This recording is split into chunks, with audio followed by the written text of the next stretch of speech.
Hello everyone of class 12th.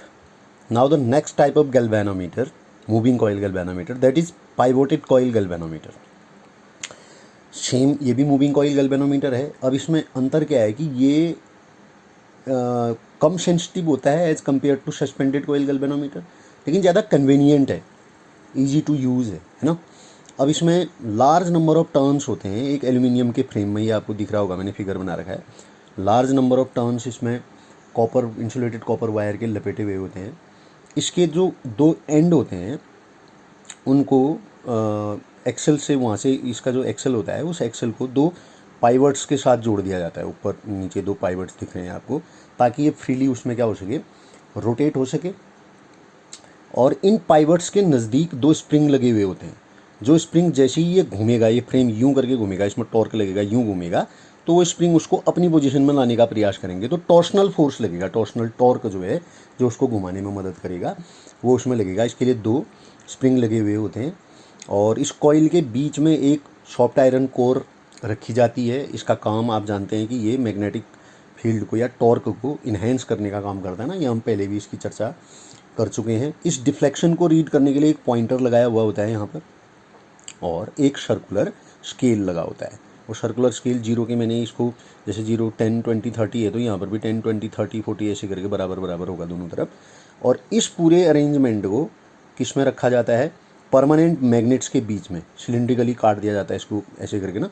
Circular, semi circular भी कह सकते हैं आप, कट कर करके, क्योंकि रेडियल होना चाहिए ताकि मैक्सिमम मैग्नेटिक फील्ड क्रिएट हो सके और क्या मिल सके हमको, ज़्यादा टॉर्क हमें मिल सके. तो ये इसमें जो है रख दिया जाता है. और इसका जो सिद्धांत हुआ, जो प्रिंसिपल हुआ, वो सेम है जिस प्रकार से हमारा जो सस्पेंडेड कॉइल गैल्वेनोमीटर होता है उसी की तरह सेम टू सेम इसका भी हुआ. केवल कंस्ट्रक्शन, जब आप इसको एग्जाम में बनाओगे, अभी आपको जब नोट्स इसके बनाने होंगे तो पाइवोटेड कॉइल गैल्वेनोमीटर के बारे में आप, जो मैंने अभी बोला, उसको लिखेंगे. आप बुक की हेल्प भी लिख सकते हैं, और इसके कंस्ट्रक्शन में आपको अलग लिखना है.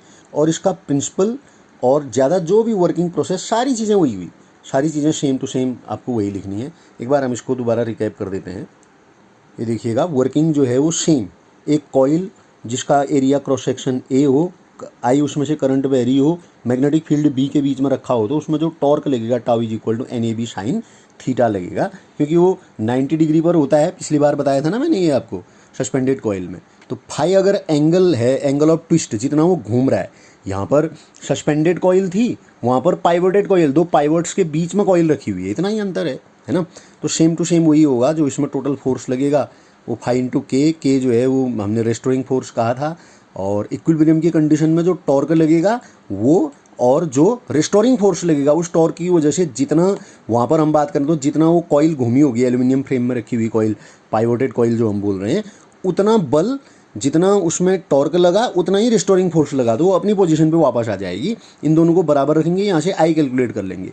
आई प्रोपोर्शनल टू फाई होगा, या फाई प्रोपोर्शनल टू आई कह दीजिए. जो एंगल ऑफ ट्विस्ट होगा that is directly proportional to current flowing through it. जितना ज़्यादा करंट बहेगा उतना ज़्यादा उसमें ट्विस्ट है. इसके बाद हमने इसमें करंट सेंसिटिविटी और वोल्टेज सेंसिटिविटी की बात की थी. ये आप पिछले वाले वीडियो से भी देख सकते हैं. और ये चीज़ें जब एग्ज़ाम में आएगा, अगर आपको मूविंग कॉइल गैल्वेनोमीटर की construction process, working principle and working process के बारे में आता है, तो आपको दोनों का जिक्र करना है, इस प्रकार के दोनों होते हैं करके. और फिर यूनिवर्सली आपको उसकी वर्किंग, करंट सेंसिटिविटी और वोल्टेज सेंसिटिविटी जो है दोनों के लिए सेम निकाल देनी है. आई होप समझ में आया होगा. ज़्यादा डिफरेंस नहीं है. आप फिगर को जूम करके, जैसे फिगर है, फिगर को पॉज करके अच्छे से देख लीजिएगा, और उसकी कंस्ट्रक्शन जो मैंने बोल के आपको बताया उसको आपको लिखना है. जो कंस्ट्रक्शन है उसका पाइवोटेड कॉइल का, ज़्यादा सेम है.